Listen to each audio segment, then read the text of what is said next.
আসসালামু আলাইকুম এভরিওয়ান, কেমন আছেন সবাই? দেশি ফুড ব্লগসের পক্ষ থেকে আজকে আপনাদের সাথে শেয়ার করতে যাচ্ছি অন্যরকমভাবে মিষ্টি কুমড়া ভর্তা। খুব সহজভাবে আমি আপনাদের সাথে শেয়ার করব।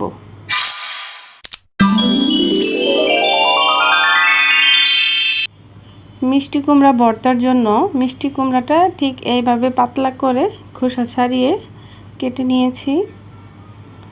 এইভাবে ভর্তা করে একবার দেখেন কেমন হয়। ধুয়ে পরিষ্কার করে নিয়েছি। তারপর এখানে নিয়েছি কয়েক পিস রসুন আর নিয়েছি একটা পেঁয়াজ একটু ফালি করে। তো চলুন আর দেরি না করে মূল রান্নায় চলে যাই।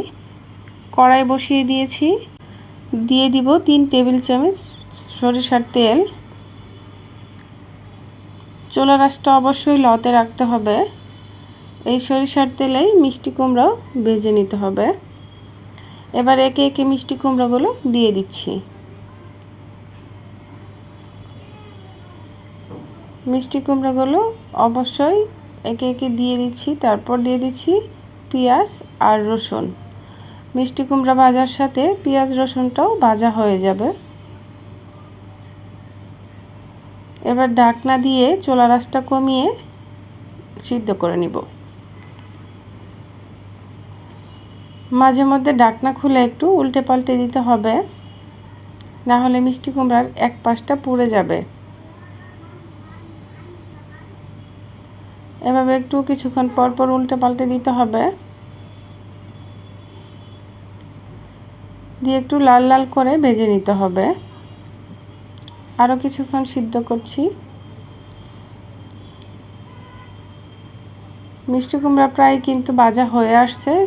সেম এরকমভাবে একটু লাল করে ভেজে নিতে হবে, তাহলে মিষ্টি কুমড়ো ভর্তাটার ফ্লেভারটা কিন্তু অন্যরকম আসবে। হয়ে গেছে, তেলটা ঝরিয়ে নামিয়ে নিচ্ছি। আমি এখানে মিষ্টি কুমড়া ভর্তার জন্য সব কিছু রেডি করে রেখেছি। এখানে মিষ্টি কুমড়োটা নামিয়ে নিয়েছি এক সাইডে রসুন পেঁয়াজটা, আর নিয়েছি শুকনো মরিচ। এবার ঠান্ডা হয়ে গেলে ভর্তা বানাবো। এখানে অল্প একটু লবণ দিয়েছি। যারা কাঁচা লবণ খেতে না চান তারা মিষ্টি কুমড়োর সাথে কিন্তু লবণটা অ্যাড করে দিতে পারেন ভাজার সময়। এবার আমি আস্তে আস্তে মরিচগুলোকে ভালো করে মতে নিব,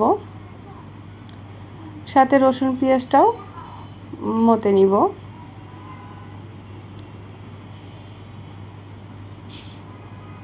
এখন মিষ্টি কুমড়োটা রসুন পেঁয়াজ মরিচটা মাখা হয়ে গেছে।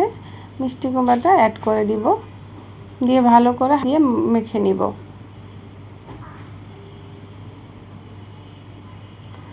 ভর্তা বানানো হয়ে গেছে।